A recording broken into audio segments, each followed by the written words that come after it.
One thing I want to let you know from the jump is being a bully inside a prison won't be tolerated. Now don't get me wrong, you may get away with it certain places and with certain people. But for the most part, if the person that's being bullied doesn't stand up for themselves, somebody that's around or in the vicinity or knows what's going on is going to stand up for themselves. So for this video here, I'm going to be talking about how a bully ended up meeting a razor. Let's do it.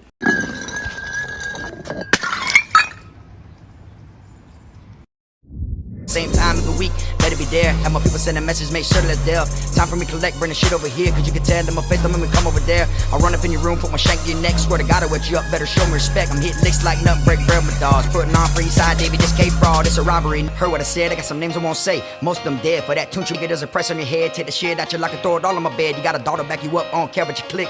2 lockers to fit both y'all shit. See me in the cut jamming, smoking the rip, getting tatted with the money that your people are sent. See on the streets I would've bust you, but in prison I come cut you. What's up, y'all? You already know, man. K-Fraud TV back in the building.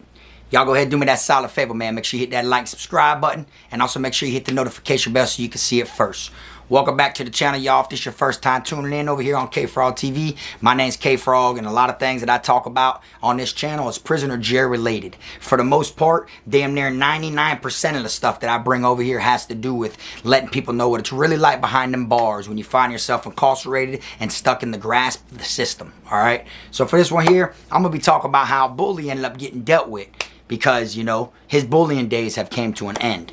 Now, for those that ain't been locked up, for those that are not living like that, and for those that, you know, don't want to put themselves in any situations of getting harmed or hurt, I'm going to let you know, when you find yourself locked up inside a prison, you will come across individuals that will try to pick on you, will try to mess with you, joke with you, play with you, you know, try you. You get what I'm saying? And it's all on you, you know, to draw that line between you and that individual.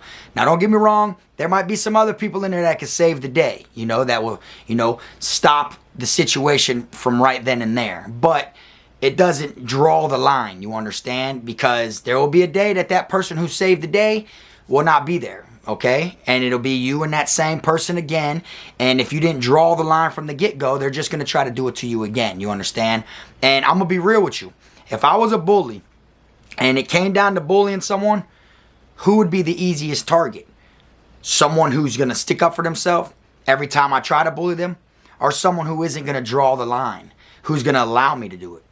Obviously, the second one. You see, someone that's going to allow you to bully them and make it even easier for you to bully is who you're going to go after, you know? And this individual here, that's what he did. He only prowled on the weak. You know, he went for weaklings. So at the end of the day, when something happens to him, even if it was a harsh way it went down, I feel like he got what he deserved, okay? Now, the way this bully was, I'm going to break it down and let you know just like his tactics and the way he acted and how he treated people, all right? Now, if he's seen someone who he felt like he could bully, he would pick on them, all right? I'm talking about like the littlest things. Grab their hat when they walk by, you know, because inside a prison, you know, certain times of the year, they give you a sweater, you know, like a jacket, along with a hat, so you look like you're really part of the chain gang. He'd grab their hat and throw it on the ground, or, you know, just stupid shit, you know, just pick on people or see them in line and feel like when he walks in, he ain't got to wait in line. He could just go cut that person he's been bullying. Go up to someone when they're eating something and know they always got to give them a piece. Or when they go to the canteen, when they tell them, oh, get me this, get me that. Just feel like their presence is just a stepping stone. You get what I'm saying? If they're closer to the chow hall, you know, flap of getting their tray, oh, look, this is how I can skip the line. Boom. Or if they're closer to the window swiping their card in the canteen and you're way back there, oh, this is how I can skip the line. Boom. You know, like, people pick on the weak inside of prison. So he would always pick on weak people. Now, I've seen it to where he literally would try people, because if you're not standing up for yourself and you're not drawing that line, of course they're going to keep doing it. You get what I'm saying? And I remember one time when I was in education, this is when I was, you know, in school trying to get my education. And when I was in school, inside the school building, we were inside of the library. And I seen him walk by, and there was a, group of nerds, people that are like geeks. They go in there and they sign out to read the magazines every day, and they had a couple books that they bring back to the dorm and stuff. And I seen him just walking, talking to somebody, and when he walked by these people, he just knocked the books out of their hands. Like something you would see in like a movie. Like he was literally just trying to pick on other inmates that weren't living like that. And them inmates didn't say nothing. They just, and dropped on the ground and started picking the books up. But little things like this, make it to where people don't really like you. And I'm one of them people, like, I'll sit back and I'll observe. If I seen you constantly picking on these same inmates, I'm kind of like, I'm not going to, like, physically, come at you and make it to where we have a problem. But I am going to be kind of like to where I'm going to lean to where we may get into a situation, and I'm going to test that shit. All because I see you be playing gangster and picking these people out of their names, I want you to try it with me now, you see? Because that's when you see how they're just picking faces. They pick on the weak, the vulnerable. You know what I'm saying? And I like when it's like, boom, okay, you tucking your tail now, and you got your head down when Fraud want to head up now over some shit you did, but these other inmates, you be anxious and eager for them to want to fade when you're the one trying them. You see, that's how I am. I'm more the one, I'll hope we lean and bump heads somehow. And the next thing you know, boy, I'm finna test it. Because I've been seeing and observing how you do this to these individuals, okay? Now, on this particular day right here, that bully, he ended up messing with this inmate. Now, I seen him do this a couple times, but this was the last day that he was able to do it. Mail call comes around. The guards are saying everybody's DC number, last names, DC number, last names, and they're handing out mail to everybody. We had an inmate in our dorm that, I couldn't even tell you his name because he stayed off the radar so well. Like, he just did his time, was like in a shell, which isn't a good thing. He was able to avoid problems, but he wasn't able to gain respect, you see? So it's kind of like a push-shove situation. If you stay out of the way and you just keep your head down and you just try to stay in your own world, you're a nobody. So nobody might notice you. You may not have no problems, but nobody respects you. So it'll be easier for someone who don't know you or respect you to insult you and then try you and want to come at you. You know what I'm saying? So I rather be the one where I'm known and I got problems thrown at me, but I'm respected. You see, I'm different though. That's how I am. I want to be respected. I don't want to be one of the ones that weasel through the cracks and hope I make it out. Nah, I want to make it to where you knew Frog was here. That dorm knew Frog was there. This box knew Frog's in here. Everybody, that's how it is. I don't try to go out of my way to make it to where you respect me. But I'm not tucking no tail or running or hiding or trying to, be low key of shit either, So this inmate that was the bully, every time this inmate that was under the radar would get his mail, he'd grab the mail. Like, he'd wait till he gets the mail from the guard and go to walk back to his bunk, and he'd grab it and he'd start reading it out loud, like trying to make fun of him. And it'd be like a letter from his mom, his grandma, or whoever he's got on the streets. And then the inmate that wasn't living like that would always be like, man, give it back, give me back, give me back my mail, give me back. And here you're bullying him right now. You're making fun of his mail. Oh, look, mommy wrote him and this and that, stuff like that. So the first time he would have tried that with somebody like me, he would have got dealt with right then and there on the spot. That's why he chose people like that to do it to. Now, on this particular day, he did the same thing. And I noticed, though, from like, I'd say 5 days prior to that, from me just sitting back observing, I noticed the one who stays to himself has been awfully, like, had like a look on his face, like a evil look, like he's pissed. And he's never normally like that, you know what I'm saying? But I noticed, and in my mind, I'm thinking he's just going through some shit in his head, whether it's something on the streets that's getting to him or something in here. He's had enough of it, you feel me? So I noticed he had a different, way about him. Like, they called to count everybody on your bunks, and here he comes walking out of the shower like 10 minutes after count.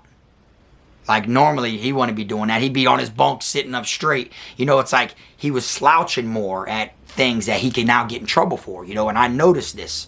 So I was like, damn, I wasn't expecting him to be the one that wasn't on his bunk during count, So on this day, when that inmate grabbed that mail from him and did the same thing and started grabbing it, started everything like that, he grabbed the mail and said, like, you could tell the other dude was laughing, like trying to keep the mail away from him, and he grabbed that shit and you could tell he was not laughing. He was not joking. He wasn't like, give it here, nothing like he normally says. He just like tussled with him to get the letter and walked away, and his whole neck was red.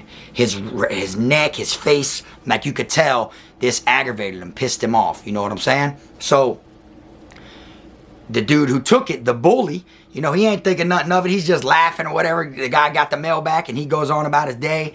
He's like, oh, bro, I'm finna whoop on cards. He gets on cards. He's playing cards and everything. And then he's the type when he's playing cards, he'll lean over real quick and look at your shit and you'll be like this, you know, and he'll try to mess your hand up when you're playing dominoes. You know, he was just one of them people that tried to antagonize and pick on people.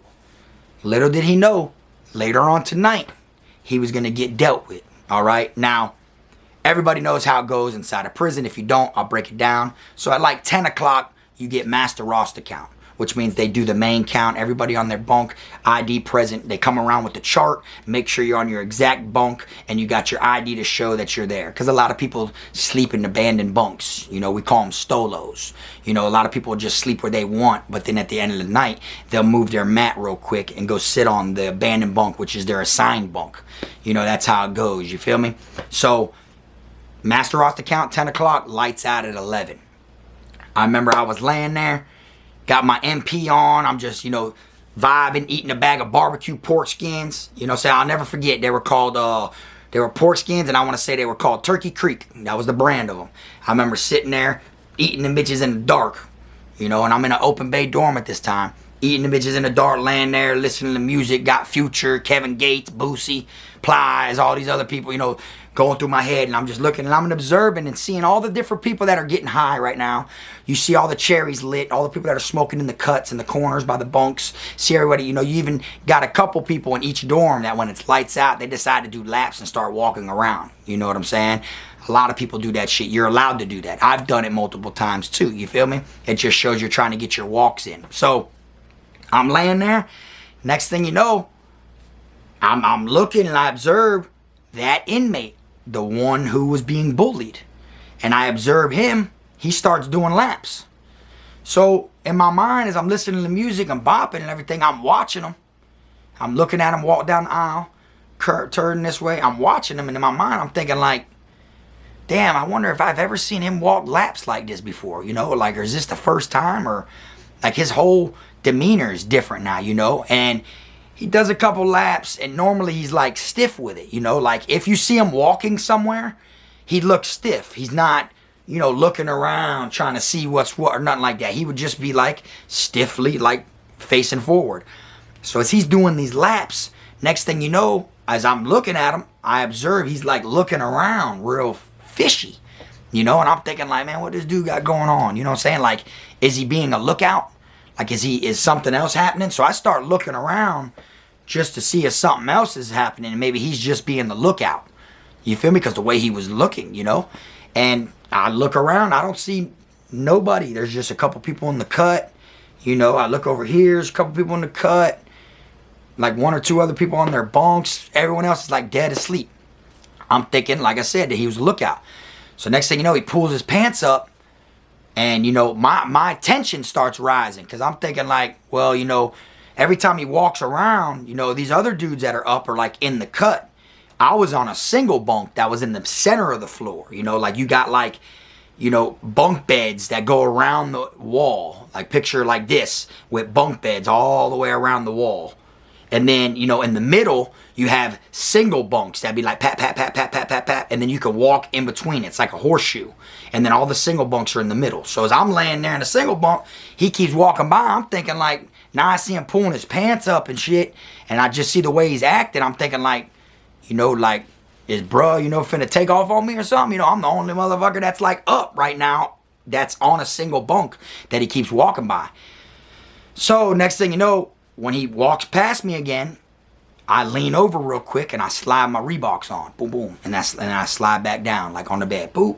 So that way if he does try to get off on me, you know, I'm thinking like the more laps he does, the more fidgety he's getting. You know, he's fidgety and he's, you know, so I'm thinking like his ass ain't probably see me put these Rees on. You know, I would get off on him even if I ain't have no shoes on. You know what I'm saying? But of course having shoes on is better because I stubbed my toes a couple times getting in fights. So I got my shoes on, laid back down. I'm thinking he's going to do something to me.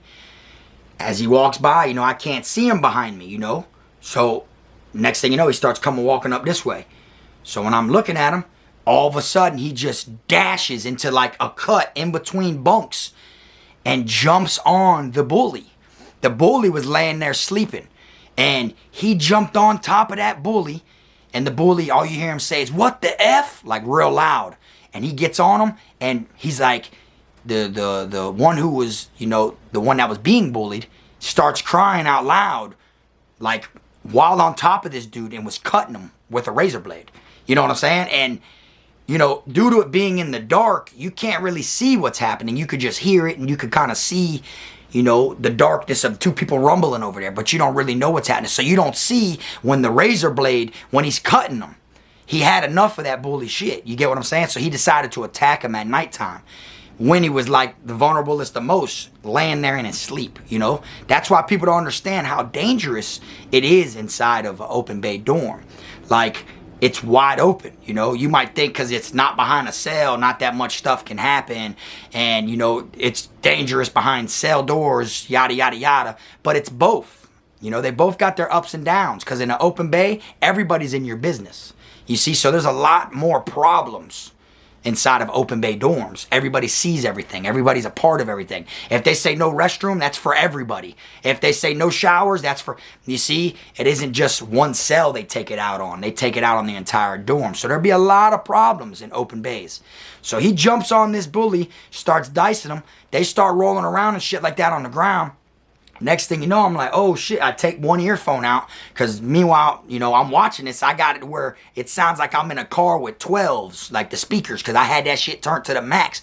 So now I'm taking off and I'm hearing all this shit. The bully gets up, and the other dude that was the one being bullied, he's like on the ground getting up. I'm thinking that the bully is going to beat his ass, attack him right now. Man, that bully got missing. You hear me? That bully got up. And when he backed up, I thought he like whooped the other dude. Man, he ran straight over there, started banging on the glass.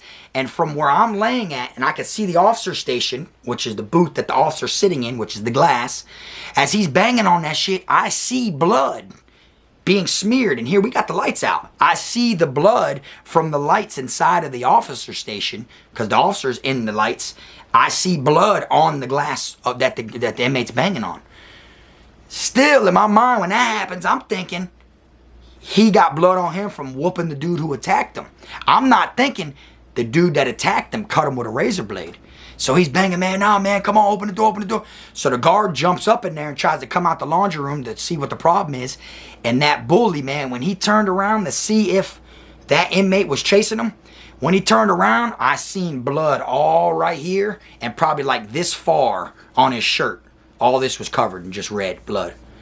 Like his whole collar almost of his blood showed you that's where the cut actually was. And he said, nah, man, let me. And when the guard came out the laundry room, that bully ran in there, got missing. The other dude who did it gets up and goes over the bully's bunk. He goes over the bully's bunk, like into the next person's bunk area, and starts crawling under the bunks to get away from that area. You feel me? And I'm looking like, oh shit, like we know who did it. Well, I know who did it. You know, I'm looking, he's got blood on him and everything like that too. Man, the guards, next thing you know, they turn the bright lights on. When they turn the bright lights on, they go to come in there. Everybody's got to wake up. Everybody's wondering what it is. You look over there and you see this small white boy with blood all on him, stripping in front of everybody. He's taking his shirt off, his boxers off, his damn short pants, every single thing he possibly has. He's taking that shit off, and he starts pouring a water bottle on him. He's pouring a water bottle on him, trying to get all this blood off of him. You know what I'm saying? While, like, we're in the dorm, and the guards are getting ready to run in here. He's trying to make it look like he had nothing to do with anything. Before you know it, the guards come in there. When the guards come in there, they don't find the white boy who did it.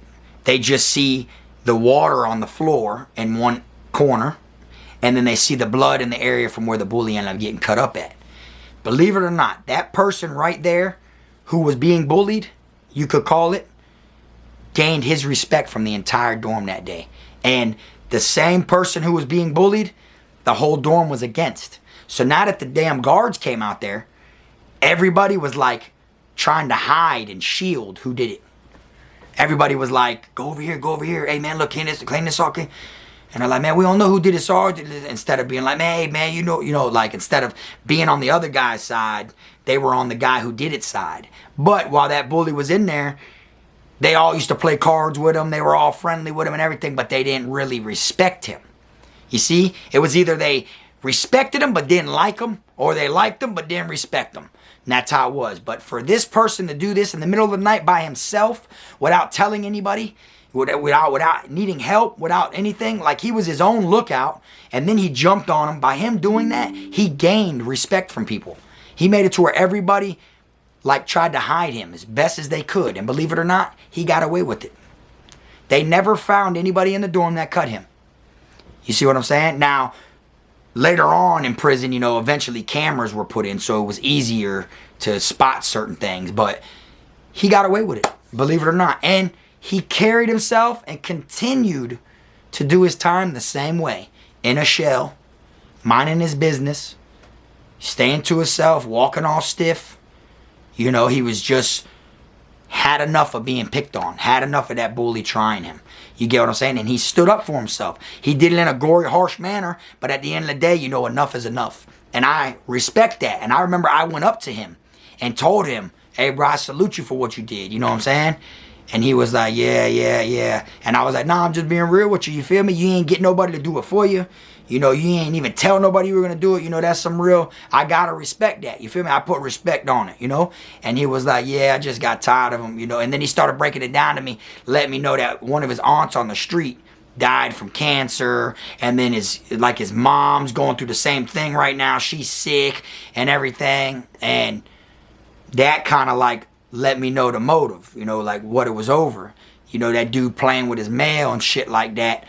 You don't know what he's got going on out there. You feel me? You don't know his mom's, you know, going towards the end of her life. You feel me? And you're over here playing with that man, grabbing his man. So he did what I felt like anybody who really cared about their loved one on the streets would do. You know what I'm saying? And I respected it. Now, the dude that got wet got his ass put in the infirmary.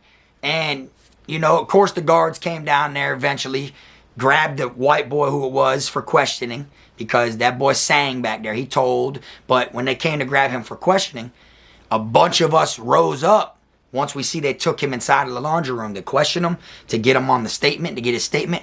A bunch of us rose up and was like, hey, sorry. We all went in there, like 6, 7 of us.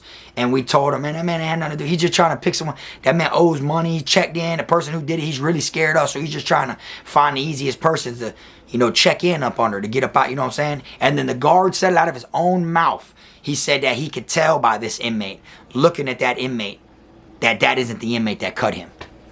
They could tell he was just giving them the runaround. But really, they were telling him that he was telling them the truth. It was just this inmate did not look like he was somebody that would do something like that. You get what I'm saying?